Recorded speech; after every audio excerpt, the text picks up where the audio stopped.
Assalamu alaikum. Урматтуу Facebook колдонуучулар, урматтуу достор, баарыңыздарга салам. Бүгүнкү кайрылуубуздагы бир негиздүү, маанилүү. Сондуктан урматтуу достор, бул кайрылууда ошол министрлер кабинетинин карамагындагы мамлекеттик жана муниципалдык кызматкерлердин басма сөз кызматчыларына, пресс катчыларына дейбизби, өз жумушуңуздарды алып барууда функцияңыздарды так аткарып, чыкпай функцияңыздардан мамлекеттик стилде, мамлекеттик кызматкердин тилинде ишиңерди алып барууга чакырат элем. Акыркы учурларда мына байкап отурсак, мамлекеттик басма сөз, мамлекеттик мекеменин басма сөз кызматкерлери мамлекеттик мекеменин пресс катчысынын кызматчысы мейли ошол мамлекеттик кызматтын блогерлерин айланып кетти да. Бул өзгөчө билим берүү министрлигинин билим берүү министри менен Бишкек шаарынын мэриясынын басма сөз кызматчыларына багытталат. Жана жалпы эле ушул мамлекеттик муниципалдык кызматтагы иштеп аткан мекемелердин басма сөз кызматкерлерине багытталат. Силер, урматтуу ошол басма сөз кызматынын өкүлдөрү, пресс службанын кызматкерлери, силер мына мисал менен айталым, мына Бишкек шаарынын мэриясындагы басма сөз кызматчылары. Булар Бишкек шаарынын басма сөз кызматчысы деп де юре атап алган, де факто булар Бишкек шаарынын блогерлерин айланып кетти да. Мына акыркы күндөрү байкап атам да. Силер мындай кылып аткан ишиңерге нагыз мындай жабышып, ошол кылып аткан ишиңерге жараша турган ат койбойсуңарбы? Кандай дейсиңер? Силер айткыла, болбосо Бишкек шаарынын басма сөз пресс кызматы мейли Бишкек шаарынын блогерлери деп ат кое албайсыңарбы? Бул не деген көрүнүш? Мына акыркы учурларда чегинен чыгып, өз функцияларынан чыгып, коомчулукту критикалаган тарапты, жарандарды, блогерлер, журналисттерди жанагындай чөөлөр болот го. Мындай жапатырмак команда менен келип тап берген. Мына ошол образда эле ким критикалап койсо мэрияны, ким мэрияны мындай бир кемчилдигин айтып, түзөңгүлө деген сөздү айтып койсо эле, болду, балеге калдың. Сен эл душманысың, сен мамлекеттин чыккынчысысың, сен мындай бир эң акыркы сорттогу адамсың да. Бул кандай түшүнөбүз, урматтуу Бишкек мэриясы? Анда силер блогер Бишкек шаарынын басма сөз кызматы деп эле Бишкек шаарынын блогерлери деген ат кое албайсыңарбы? Азыр кылып аткан ишиңер так ошондой болуп атат. Сиздер эгерде ошол кылып аткан ишиңиздерди мамлекеттик муниципалдык кызматкердин функциясында басма сөз кызматынын өз милдетин унутуп калган болсоңуздар, же билбесеңиздер, же кабарыңыздар жок болсо, же эсиңиздерден чыгып калган болсо, биз эсиңиздерге салууга аргасыз болуп атабыз. Эсиңиздерге салып функцияңыздарга чакырууга аргасыз болуп атабыз.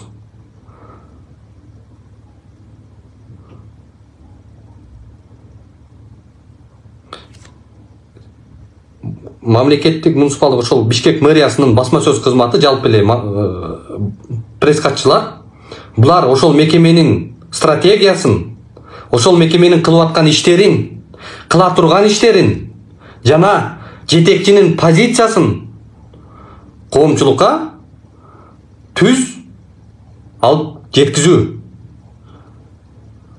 Мына ошол силердин нагыз максатыңар ошол. Силер Бишкек мэриясын же кайсы бир мамлекеттик муниципалдык мекемени кемчилигин критикалаган кишини жабалактап жалпыңар келип тытмалоо силердин функцияларга кирбейт. Ага силердин моралдык дагы, юридикалык да укугуңар жок. Мамлекеттик кызматкер менен жеке тарап, жеке жарандын айырмачылыгы бар. Мамлекеттик кызматкердин, мамлекеттик муниципалдык кызматкердин кызматкери силер кылып аткан ишти жеке тарап критикалап койсо, ошолор менен акыйник айтышып, ошолор менен талашып, ошолор менен жаатташуу үчүн Бишкек мэриясынын бюджетинен силерге айлыкты бербейт. Айлыкты алуу үчүн төлөнбөйт силерге. Силер алып аткан айлыгыңар, силер кылып аткан ишиңер такыр башка да. Мамлекетибиз өнүксүн, элдин жашоосу оңолсун десек, биз бул багытта мындай өзүбүздүн функциябызды так, туура жана сапаттуу аткарышыбыз керек. Мен ушул тенденцияны көрүп баштадым акыркы учурда. Кайсы бир мекемеге барасың, кемчилигин көтөрүп айтасың, мына жерде мондай кемчилик кетирип атасыңар, элге мондай кыйынчылык туудулуп атат, могу жаралып аткан элдин көйгөйүн чечкиле, кантип чечесиңер? Мына көйгөй силерге деп алып барсаң, алар көйгөйдүн негизги маселесин объект катары көрбөй, көтөрүп барган кишини негизги оппонент катары көрүп атат. Ошону жемелеп, ошого жекеленип, болгон күч, алардын бир мындай бир мүмкүнчүлүгүн ошого жумшоо менен, ошо жеке тарапка өтүү менен ошол адамды басмырлоо менен гана алек болуп калды. Бул эмне деген басма сөз кызматынын, пресс-службанын функциясы. Анда эртең бул мамлекеттик мекемелерде бул туура кадам болуп калат, мындай адат болуп калат. Ким көйгөй көтөрүп барса, аны барып жемелеп, 10-15 армиясын алып келип, жалданма журналисттерин акча төлөп, жалданма адамдарына жаздырып, интернетте аны жемелөөгө өтүп алат. Анан адамдар коомдо көйгөйдү көтөрүп баргандан коркуп калат. Эртең мен мунун кемчилигин айтып барсам, мында мондай 20 жалданма адамы бар, группасы бар. Ал группасы фаст дегенде баарысы кетти. Түрдүү тарап менен сага атаканы кылып калышат да. Мен бул нерседен силердин атакаңардан мындай бир теригип же мага бир таасир эткенди мен мындай бул нерседен позициямды жоготуп коюудан койбойм да. Мен силердин 100 жолу критикалагансаңар дагы биздин позициябыз өзгөрбөйт. Бирок биз башкаларга мындай көрүнүштү жасабагыла деген чакырыкты айткым келет. Бул кандай деген түшүнүк? Бул кандай деген мамлекеттик муниципалдык кызматтын тили, стили, функциясы?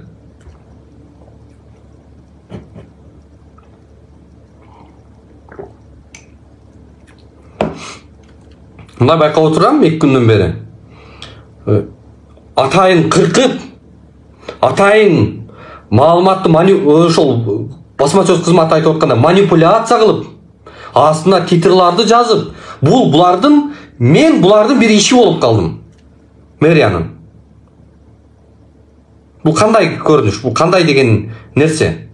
Бишкек мэри жаңы келип атканда эмне деп мактады эле бизди? Биз ошол Бишкек мэри жаңы келгенде Бишкек санитардык полигонундагы медициналык аткотторду, ошол жактагы химиялык аткотторду, санитардык коопсуздукту, ал жактагы түтүн маселесин, ал жактагы утилизацияларды, яма беккерлерди, иттердин өлүктөрүн кандай шакта көмүп атасыңар? Бул кандай деген деңгээл деп көтөрүп барганыбызда мактабады беле мэр? Силер ушул жигит ошол биздин специалисттердин деңгээли жогору экен, көтөрүп аткан маселеси туура экен, колдошуңуз керек мындай нерсени деп столго отурбады беле ошентип? Эми мокочу болуп калдык, урматтуу мэрия, Бишкек мэри. Биз баягы ошол сиз качан кызматка келип атканда кандай көйгөйлөрдү көтөрүп келсек, бүгүн да ошондой көйгөйдү сизге көтөрүп барып атабыз. Бирок бүгүн силердин ошол басма сөз кызматынын башчысы биригип алып, болгон мекеме предприятие Бишкек мэриясынын карамагындагы мекемелердин пресс кызматынын, акимияттын кызматкерлерине чейин пикир жаздырып, мен ар кандай сөздөрдү жазып шыбатып атасыңар. Бул кандай көрүнүш, урматтуу мэр? Ошондуктан бул көрүнүш, бул жаман тенденция. Бул көрүнүш мамлекеттик кызматкердин кызматтын, мамлекеттик кызматтын сапатын жакшыртууда бул кадам жакшы көрүнүш эмес. Бул кадам мына жаңы бийликтин, президенттин саясатына саботаж кылуу деп баа берсек болот. Накта саботаж ушул. Ошого дагы бир жолу мындай бир суранып, өтүнүч иретинде айтабыз. Урматтуу басма сөз кызматынын өкүлдөрү, коомчулукка эртең бул багытта кетсеңер, жогоруда айтып өткөндөй, Билим берүү министрлигинин блогерлери деген атка коносуңар. Журналисттер эмес, мындай басма сөз кызмат эмес, блогерлери, Бишкек мэриясынын блогерлери деген наам аласыңар. Эгерде бул тенденцияда кетсеңер. Ошон үчүн силердин кемчилдик бизди жаманатты кылууңардан биз терикпейбиз. Биз кандай көйгөйдү көтөрүп барсак, эртең да ошондой көйгөйдү көтөрүп алдыңарга барабыз. Качан силер чечип, качан силер ошол кемчилигиңерди түзөп кетмейинче, биз көйгөйдү алдыңарга алып бара беребиз. Анан дагы баса белгилеп айтам, мамлекеттик кызматкердин функциясында, милдетинде силер жеке адамдарды жекечилигине өтүп, каралоо менен, аны жаманатты кылуу менен алек болбошуңар керек. Силерге ал үчүн айлыкты мамлекеттин төлөп аткан казынасынан алып аткан айлыгыңарды ал үчүн ошол критиканы айтып барган адамдарды ошолор менен акыйны кайтышып, ошолор менен жаатташсын деп эл акча берген жок. Силерди ошол кылып аткан ишиңерди туура, так, сапаттуу кылсын, өзүнүн функциясын так аткарсын деп акча төлөнүп атат силерге.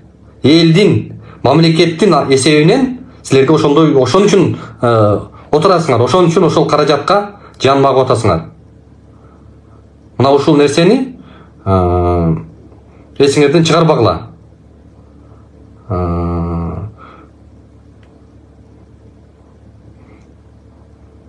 Функцияңарда жогоруда белгилегендей көрсөтүлгөн нерсе менен алек болгула.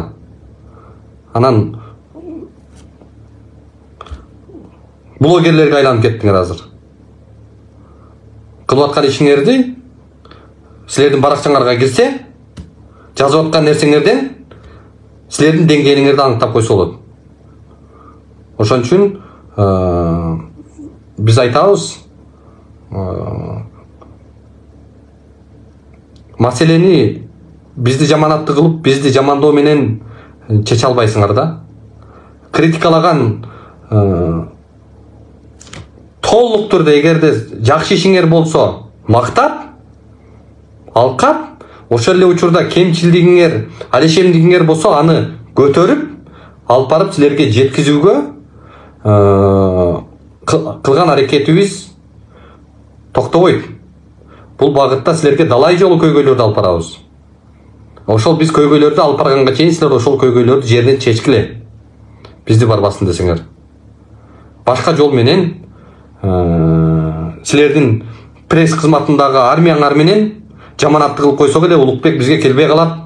Же кайсы бир жаран соткадан видеого тартып айта албай калат дегенде токтоткула.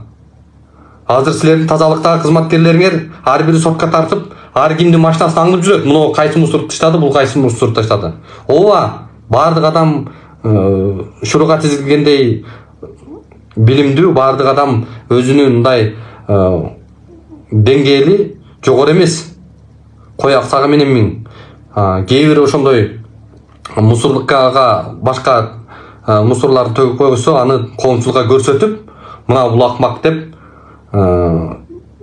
силер андай укугуңар жок. Силердин функцияңарда ал нерсе көрсөтүлгөн эмес.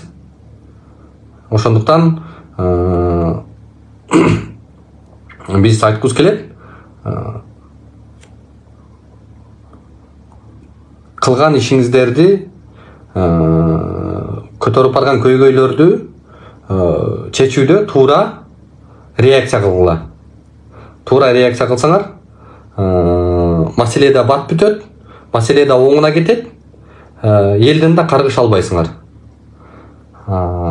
Тескерисинче жакшы реакция кылып, туура кадам кылсаңар, элдин алкышына, колдоосуна татыйсыңар. Ошон үчүн биз барганда дагы мэрия жаман, мэрия акмак экен дебейбиз. Биз муну көйгөйлү мэрия кандай чечесиңер деп барабыз. Ошон үчүн биз эски стереотиптен качалы. Азыркы КТРиңерди эч ким көрбөйт, ЛТРиңерди эч ким көрбөйт. Ал жактагы эски стиль, эски монотон, баягы эле жогорудагы 30 жыл мурда кандай бийликти мактап келаткан жаңылыктар болуп атса, бүгүн деле ошол жаңылыктар ошондой жаңырып атат. Бирок аны баары эл силердин чыгарып койгон жаңылыгыңардан, силердин кооз сүйлөп аткан көгүлтүр экраныңардан эрте маалыматты алууга бүгүн технология келип калды. Ар бир киши бүгүн шунчалык тездик менен жаңылыктарды көрүп атат. Чыныгы жаңылыкты кимди көрөрүн эл өзү тандап, өзү аныктап ала турган учур келди. Ким керек экендигин, кимдин материалында мындай чындык бар экендигин, кандай материалдар коомго керек экендигин чыгарылып аткан материалдардан эле баа берип койгула. Эгерде ошол силер айтып аткандай биз акмак, биз шүмшүк болгонубузда биздин берүүлөрдү көрбөйт эле эч ким.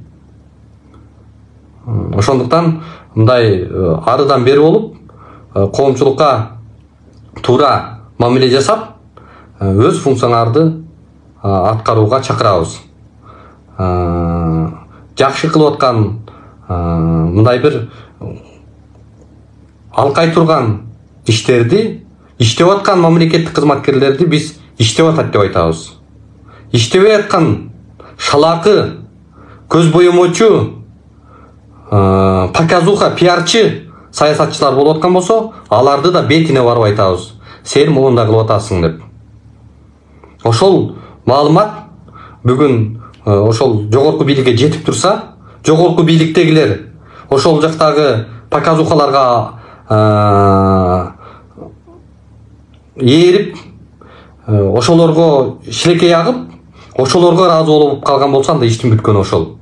Ошон үчүн коомчулуктагы маалыматтарды талдап, туура жеткизе турган дагы ошол жогорку бийликте отурган, жогорку мамлекеттин эшелонунда отурган адамдардын пресс кызматы дагы, басма сөз кызматтары дагы туура жеткизип, туура коомчулуктагы жагдайды баалап турушу керек.